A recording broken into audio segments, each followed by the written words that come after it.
Mais l'armée française ne quittera pas totalement le territoire. Sa présence devrait simplement se faire plus discrète. Le partenariat va se poursuivre notamment sur le terrain du renseignement et de la lutte antiterroriste. Plusieurs dizaines de soldats français resteront sur place pour des missions de formation. Les forces armées de la Côte d'Ivoire ont lancé le 9 mars 2025 un exercice militaire conjoint avec les soldats français dans la région de San Pedro, située dans le sud-ouest du pays. Cette manœuvre amphibie, menée conjointement par les forces armées de la Côte d'Ivoire et l'armée française du 9 au 13 mars 2025, s'inscrit dans le cadre du partenariat militaire opérationnel entre les deux armées, a rapporté un communiqué des forces armées de la Côte d'Ivoire. L'opération mobilisera des ressources importantes, notamment des navires de guerre, des aéronefs militaires, des embarcations et des drones. Dans son communiqué, l'état-major général des armées a tenu à informer les populations locales et les utilisateurs du plan d'eau des éventuels inconvénients liés à cette opération, assurant que des mesures seraient mises en place pour en minimiser l'impact. Cet exercice militaire conjoint intervient 2 semaines après la rétrocession officielle du camp de Port-Bouët. Le camp de Port-Bouët, base stratégique située près de l'aéroport d'Abidjan, a officiellement été rétrocédé aux militaires ivoiriens. La fin d'une présence de l'armée française longue de 47 ans. 1000 soldats y étaient installés. Cette ancienne base militaire française a désormais pris le nom du premier chef d'état-major de l'armée ivoirienne, devenant le camp Thomas Dakin Ouattara. Depuis 2023, la France a revu sa présence militaire en Afrique, notamment avec le retrait de ses troupes du Mali, du Burkina Faso et du Niger. Cependant, la Côte d'Ivoire demeure un partenaire stratégique pour Paris, de la poursuite de coopération militaire renforcée. La coopération militaire continue avec la France. Nous, il n'y a pas de rupture en réalité, parce qu'une équipe de l'armée de l'air de la France va s'installer à Bouaké, par exemple, où il y a des infrastructures appropriées pour la formation des pilotes ivoiriens. Donc, la coopération continue en réalité. La France a voulu réarticuler son dispositif en Afrique.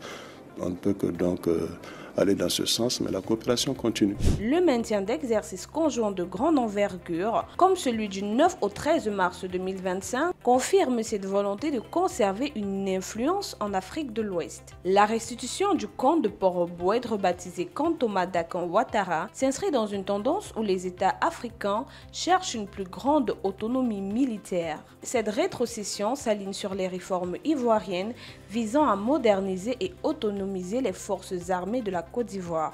Le pays a d'ailleurs multiplié les efforts en ce sens depuis la réforme de son armée après la crise post-électorale 2010-2011, avec notamment la montée en puissance des forces spéciales et l'acquisition d'équipements modernes. San Pedro, situé dans le sud-ouest de la Côte d'Ivoire, est un point stratégique majeur, notamment en raison de son port, le deuxième plus grand du pays. L'organisation d'un exercice militaire amphibie dans cette zone suggère un intérêt pour la sécurisation des voies maritimes et des infrastructures portuaires dans un contexte où les menaces liées à la piraterie et au trafic illicite en Afrique de l'Ouest sont en hausse. Le partenariat militaire entre la Côte d'Ivoire et la France suscite des réactions contrastées parmi les acteurs de la politique internationale et les observateurs régionaux.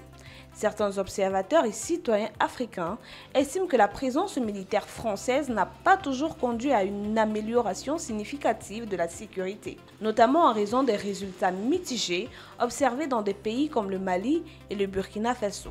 Le seul pays où moi je pense qu'il y a une sincérité dans le retrait des troupes françaises, c'était le Sénégal. Parce que dans le programme politique de Sonko, de PASTEF, ils avaient déjà inscrit dans leur agenda comme quoi que les bases militaires françaises allaient décamper de Dakar. Et d'abord, ça a commencé avec Abdoulaye Wade. Mais sur le cas de la Côte d'Ivoire, vous savez très bien que les événements qui ont apporté Alassane Ouattara au pouvoir avaient la contribution de l'armée française, qui avait bombardé effectivement les palais présidentiels de Laurent Gbagbo pour permettre à Alassane Ouattara d'être au pouvoir.